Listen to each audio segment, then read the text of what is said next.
seperti biasanya, tapi kita juga harus paham tentang teorinya gitu. Dan otomatis baik teori maupun praktek, ya kita akan membahas secara menyeluruh bagaimana tekniknya, taktiknya, fisiknya, kemudian pada akhirnya kita harus sampai di yang namanya latihan kondisi fisik. Jadi kalau ada sejumlah untuk sampai kepada sebuah latihan kondisi fisik yang bagus, maka kita butuh sejumlah prinsip-prinsip ini. Jadi kalau dilihat ada prinsip overload, reversibility, specificity, perkembangan menyeluruh, spesialisasi individu, ada beban latihan. Ya, di beban latihan ini ada volume, intensitas, durasi, frekuensi. Itu semua saya tidak membahas itu karena menurut hemat saya sekarang kita sudah melampaui itu. Itu teori dasarnya. Jadi seseorang untuk sampai pada latihan kondisi fisik yang baik, maka dia harus memahami prinsip-prinsip latihan ini, yang banyak-banyak ini. Cara kondisi fisik yang utama, otomatis hanya ada beberapa ya, hanya ada 4 saja. Kita lihat di situ ada kecepatan, ada kekuatan, ada daya tahan, dan di tengah-tengahnya itu ada kelentukan dan koordinasi. Artinya apa? Ini latihan 4 indikator ini merupakan syarat mutlak seseorang untuk berlatih, ya, untuk dia menjadi baik. Jadi seseorang kalau memenuhi juga 4 standar ini, ya, standar utama, kecepatan, kekuatan, daya tahan, kemudian dikawinkan dengan yang namanya kelentukan, maka otomatis koordinasinya akan baik secara menyeluruh. Proporsi hasil daripada sebuah latihan itu, ini tergambar di sini. Kalau kita lihat di atas yang warna biru, itu kecepatan itu kalau kita berlatih sampai setengah mati pun hanya bisa ditingkatkan hanya 10%. Itu kita berlatih sampai luar biasa, itu bisa kita tingkatkan sampai 300%. Dan daya tahan ini yang paling besar. Daya tahan bisa kita tingkatkan sampai 700%. Nah, ini indikator-indikator yang paling penting dilatih. Jadi nanti kalau Bapak Ibu punya klub, kemudian mempersiapkan sebuah event, maka awal-awal latihan itu 4 indikator ini jangan sampai lupa. Daya tahan, kekuatan, kecepatan, daya tahan, kekuatan, kecepatan, daya tahan, kekuatan, kecepatan, baru kemudian dikombinasi dengan kelentukan. Maka dengan sendirinya aspek-aspek yang lain itu ada banyak sekali, ada 11-12 aspek itu akan kita lihat. Nah, kira-kira dari 4 indikator tadi, ya, poin kondisi fisik utama tadi, yang cuma daya tahan, kekuatan, kecepatan, dan kemudian di tengahnya ada kelentukan, bagaimana kalau mereka itu dikawinkan, dilatih secara bersama-sama, apa yang dihasilkan? Latih daya tahannya, baru kemudian kita meningkatkan secara bertahap kecepatannya, maka dengan sendirinya kita akan memperoleh stamina yang baik. Nah, kalau Anda lihat dari perkawinan-perkawinan yang tadi hanya 4 indikator itu, ini menghasilkan banyak sekali di layar ini ya. Ada strength, endurance, speed, coordination, split. Jadi kalau kita lihat di sini, bagaimana kita mau melatih power? Melatih power itu posisinya di sini. Tidak bisa orang kemudian datang ujuk-ujuk berlatih kemudian langsung latihan power, tidak bisa. Apa yang dia harus latih dulu?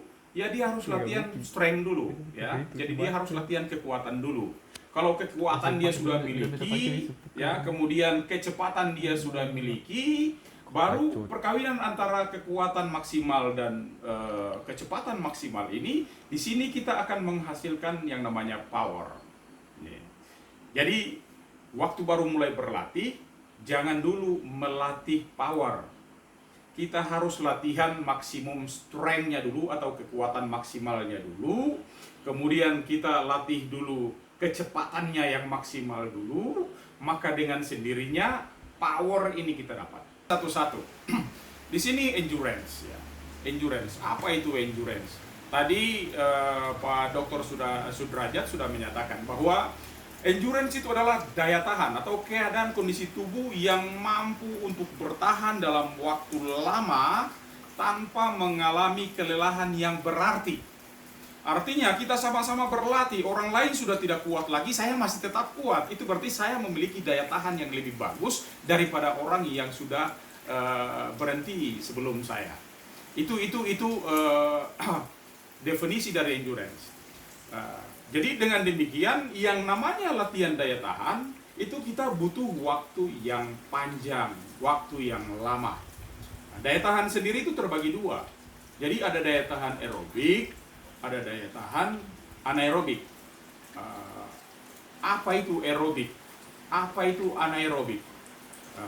Yang dimaksud aerobik artinya ketika kita berlatih itu sambil kita mengkonsumsi oksigen, ya. Jadi aerob, ya, aerob artinya kita air, ya, udara, oksigen kita hirup. Jadi sambil kita melatih kita bisa bernapas dengan baik. Tapi kalau bentuk latihan yang anaerobik, kita berlatih dengan kecepatan yang lumayan tinggi sehingga kita tidak bisa mengkonsumsi oksigen secara baik. Ini latihan yang sudah intensitasnya tinggi.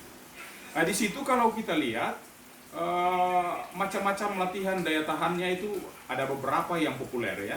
Kalau sekarang banyak yang sudah dimuat di YouTube di mana-mana, yang sudah dikembangkan itu banyak. Tetapi prinsip dasarnya di sini kita lihat macam-macam latihan daya tahan di sini ada lari jarak jauh. Jadi kita jogging dari sini 10 kilo, 20 kilo, atau jogging dalam waktu 45 menit, jogging dalam waktu 1 jam, lebih dari 1 jam. Itu bentuk-bentuk latihan untuk meningkatkan daya tahan. Yang berikut juga ada cross country.